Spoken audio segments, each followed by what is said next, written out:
If you have your prayer guide, we want to go ahead and update you on a couple of things. The first, number one here, Ray Hendricks, that's Stephanie Bedsol's brother-in-law. It's her sister's husband. If you've been kind of on a text thread about that, you'll probably be up to date, but if not, he's been on our prayer list for a long time, had cancer, was having some spinal issues with cancer had caused him to no longer be able to walk. I mean, he was in a hard way, but was living and doing fine, and they felt like he had a stroke over the weekend and put him on a ventilator and gave him zero prognosis. They were talking, when to pull the plug and let the family be in, that kind of thing. So it was really, really bad. And then Monday evening, they determined that it wasn't a stroke after all. He was coming around and waking up, but that he had several tumors on his brain from the cancer. So, whereas prognosis is still grim, he's not dying today, right? That's kind of was the fear, was they weren't going to get to say goodbye or anything else. So, Stephanie and Dale took off to go up there yesterday, and he's awake, he's off the vent, he's talking, he's relatively normal, I think, but it'll just be a matter of time, I think, at this point. But at least, that's one of those things where you're told that news, and if that's the first thing you're told, it's devastating. But when the other news is we think we're going to have to unplug the machine and he's just going to pass now peacefully, it's a little bit of bright news. So just be praying for them. Caleb Johnson went back to work. The doctors want to wait on some surgery, so keep praying for him. He spoke, I think, at a church in Sampson on Sunday. We're thankful for that. Dale has his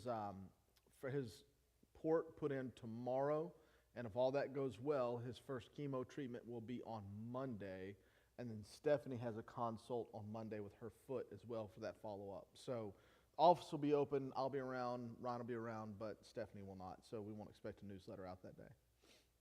Billy Peacock had surgery last week on that spot of skin cancer on his leg. They do feel like they got full, clear parameters on that, and he should not, Lord willing, have to have any radiation there. Be praying for Miss Kathy, too. Miss Kathy's doing 17 more weeks of 3 times a week physical therapy. So that's for her heart, trying to get her back up to date. Her sister, though, is not doing well. Her sister is having some major issues and complications. She's been on here for a while, so I'm going to be praying for her. Wendy Andrews, that's Terry Sorrell's daughter, has completed her radiation, so some thanks to the Lord for that. Harold Hicks has surgery on May 1st on his hip, so we'll be praying for him, getting him ready. Miss Carol's eye is doing a lot better since they've been doing those new treatments on her. She had an eye infection last week, but that seems to have cleared up. I think she's still dealing with another infection, but is on medicine for that. Miss Gail Boyette still has her surgery coming up for her gallbladder removal, right? Does anybody know what the date is on that? We'll see if I can't track down a date for Miss Gail. Ryan Lunsford, still keep praying for him. Miss Joyce has tests, I guess is that tomorrow? It's the 6th will be tomorrow. Ryan, do you know what those tests are? I don't. Okay, we'll be praying for her. Neil and Arlene Brown, that's Colleen's parents. Neil's back home, but the pain meds that he's on really was making him confused, and so they're trying to balance out confusion on those pain meds and not being on them and being in a lot of pain. So just be praying for him. And then Miss Arlene, as she recovers from strep, I think she's doing some better. And then obviously condolences to Miss Mary Hatcher's family. She passed over the weekend and had her services yesterday in here, and it was a sweet service to get to lay her to rest, and so we're thankful for that. Any other updates or additions we need to make to the prayer list tonight?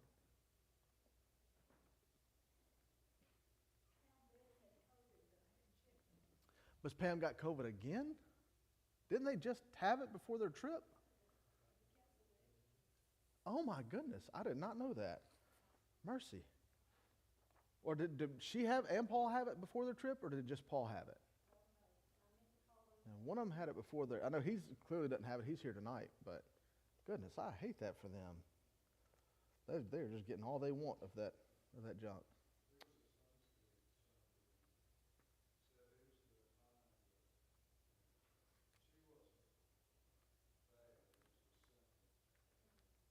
Yeah, it's an inconvenience more than anything else right now, huh? Yep. All right, other prayer requests. Barbara Worthy lost a stepdaughter. Okay. Mercy. All right, yeah, we're praying for her. Saw Barbara, yes, she was at the funeral yesterday.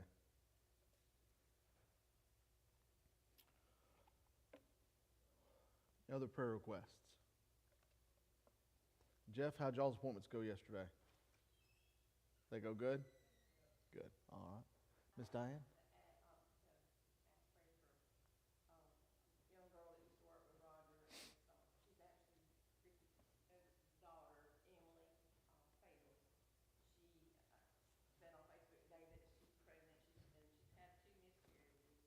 Mm.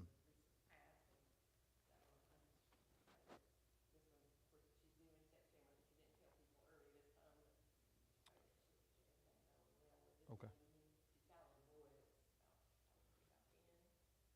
And what's her name? Emily Fails. Okay. Pregnancy and praying she's able to keep a child this time. We'll do that. Other prayer requests. How's Miss Peggy doing, Gary? When she get her hand wrapping off?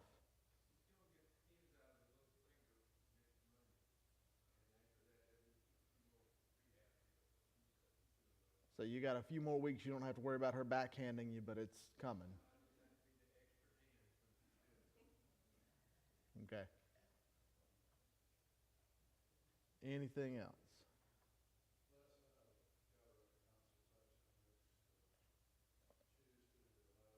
Okay.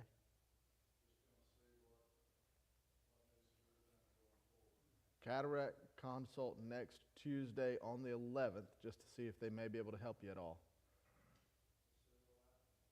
All right.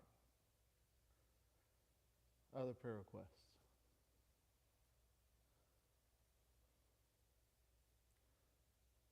Okay. Well, Frank, would you like to lead us in prayer tonight?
Amen.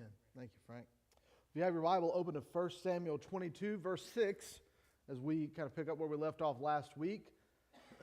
Last week we talked about David bouncing around from place to place and camp to camp, trying to avoid the hand of Saul. He met up with a guy that was the priest of a town called Nob, and he's the father of Abiathar. That's Ahimelech. So Ahimelech's the high priest, the head priest of the royal priesthood. So when I say royal priesthood, I mean those that actually came down and were descended from Eli. So you guys remember we talked about Eli and his sons that were bad news, and then God actually curses all of the priesthood after Eli and says that royal priesthood is going to be no more because they're going to die because of the curse that's put on them for the behavior of Phinehas, of Eli's sons. So this group is a group of priests who are at Nob, and Ahimelech is the leader of those. And you'll remember when David was there with Ahimelech, Ahimelech asked him, "Why are you here?"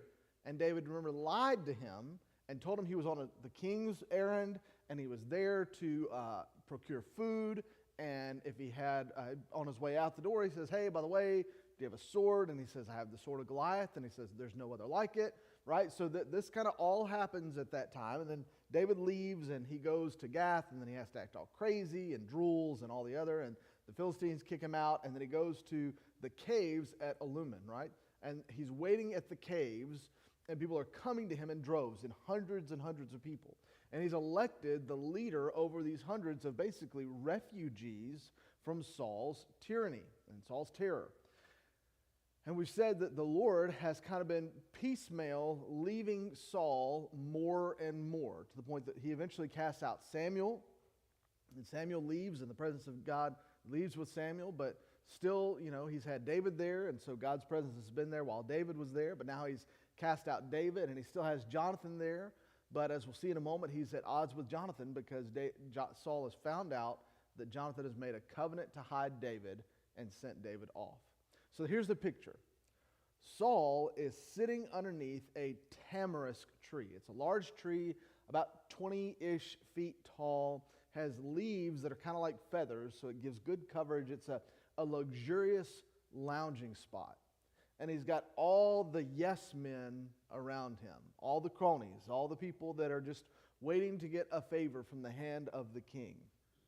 And while sitting here and, pontificating about how he's going to do this and how he's going to do that, and they're, yeah, Saul, you do that.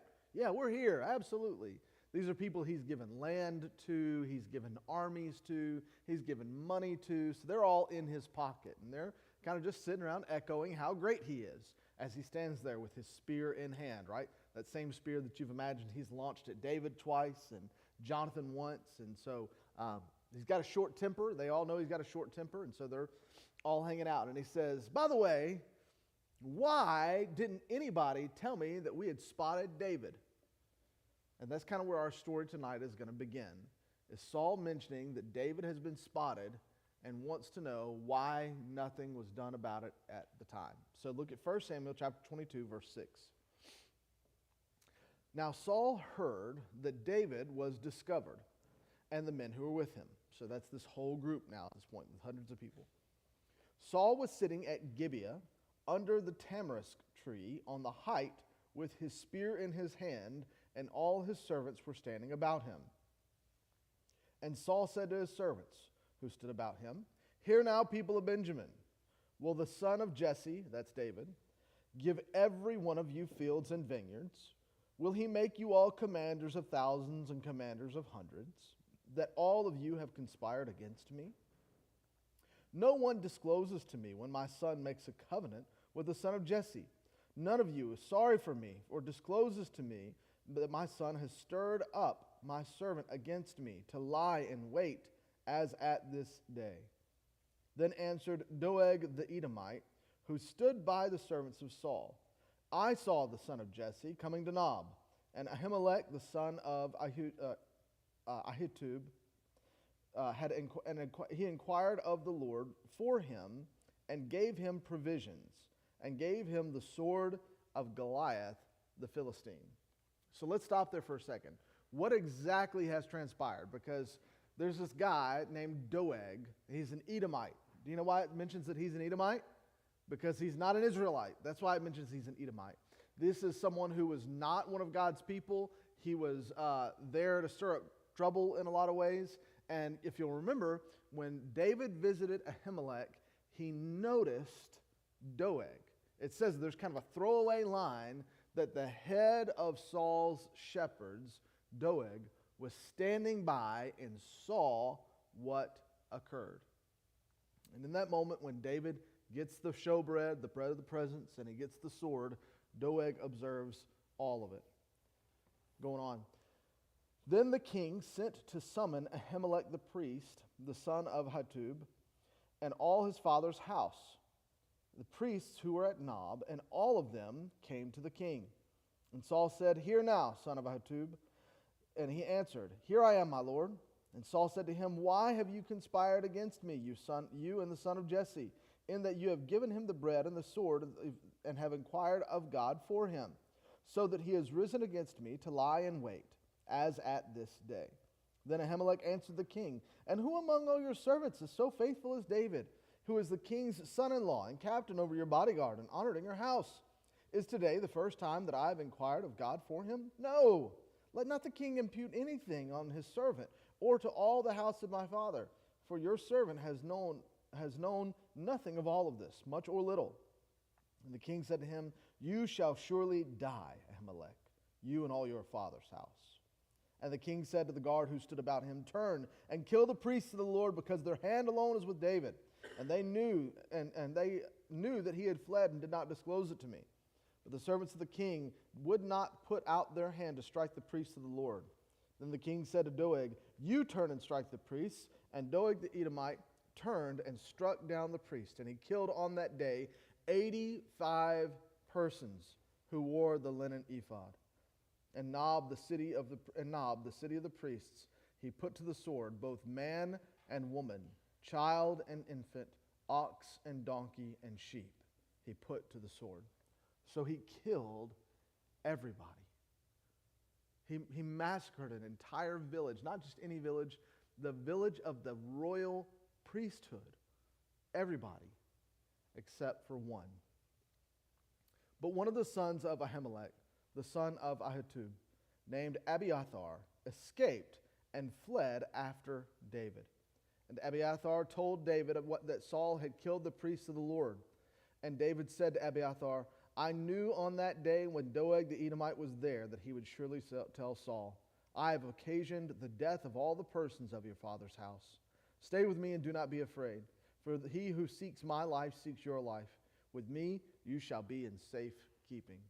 So what I want to talk about tonight is what happens, well, first of all, how the presence of the Lord is pushed out of someone's life, what happens when the presence of the Lord leaves, and then when the Lord is with his people, those who receive him, what happens to them as a result of that. So the title here is basically just the Lord is with David. That's the main thing that transpires, is not just is God no longer with Saul, but now with the leaving of the priesthood and the murder of that city and all its inhabitants, the only remnants of the entire royal priesthood left goes to be with David.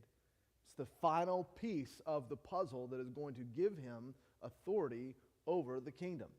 And it's amazing how everything that Saul has done to try to prevent David from becoming king has actually pushed people to David. Everything. His fear, his loathing of him, his mistreatment of him, his mistreatment of Jonathan, all of that has just pushed people closer and closer to David. So let's talk about what happens when somebody is full of themselves, because I think that's really what we'll see is the first thing that kind of pushes the presence of the Lord out of the life. And by the way, just as a means of getting started, theologically it's important that we notice this. In our context, the New Testament context, God does not remove salvation from people. Okay? I don't want to equate the presence of the Lord with Saul to salvation with us.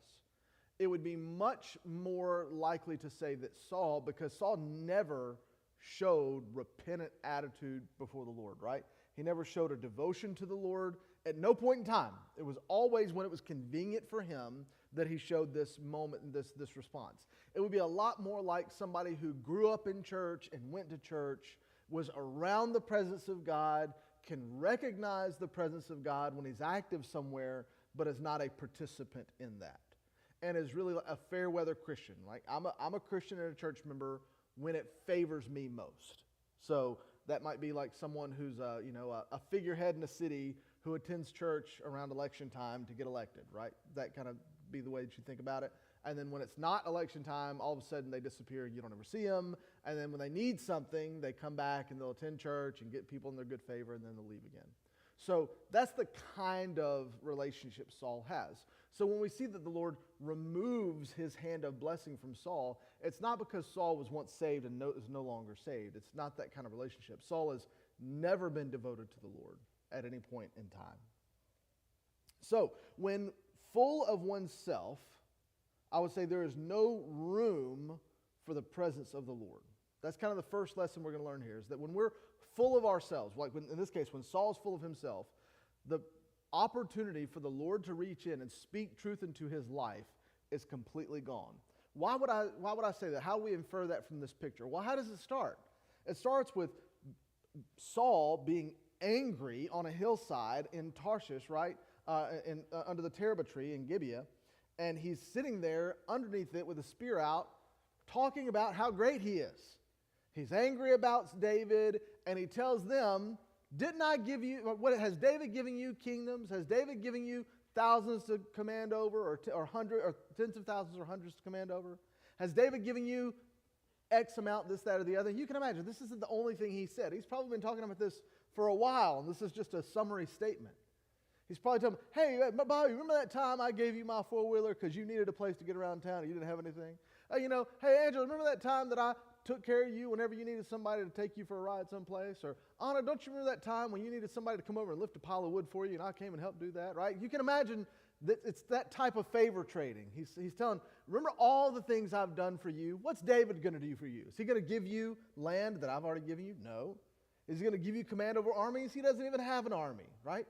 Saul is full of himself. And the more full of himself he gets, the angrier he gets at David, and the further he removes himself from the presence of God. So anger leads to brooding. That's the first thing I notice here in Saul, is this anger that he's got leads to brooding about David. So he's sitting under the tamarisk tree with all his cronies, and he's lounging around this kingly manner with a spear in his hand. And then this brooding that he has starts with simple anger. It leads to brooding and getting upset. And a lot of times what happens, and this happens with people in our world too, brooding gives rise to conspiracy theory. Think about that. Is that true? People in your life, they get angry about something. Maybe they feel like somebody's against them, and they brood over it, and they think about it, and all of a sudden they start spinning together stories. Well, that one time they winked at me with their right eye and not their left eye, and I bet they were trying to send me a message, right? Crazy things that really don't mean anything start to take on meaning.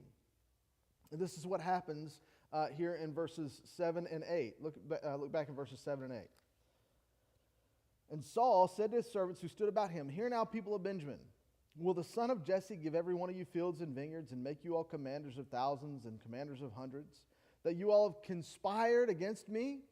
No one discloses to me when my son makes a covenant with the son of Jesse. None of you is sorry for me or discloses to me that my son has stirred up my servant against me to lie in wait as at this day. He assumes everybody knows about Jonathan but him. Isn't that a conspiracy theory? That's what that is. It's everybody's against me. Nobody believes me. Poor me. I'm all alone. When we're full of ourselves, we remove the opportunity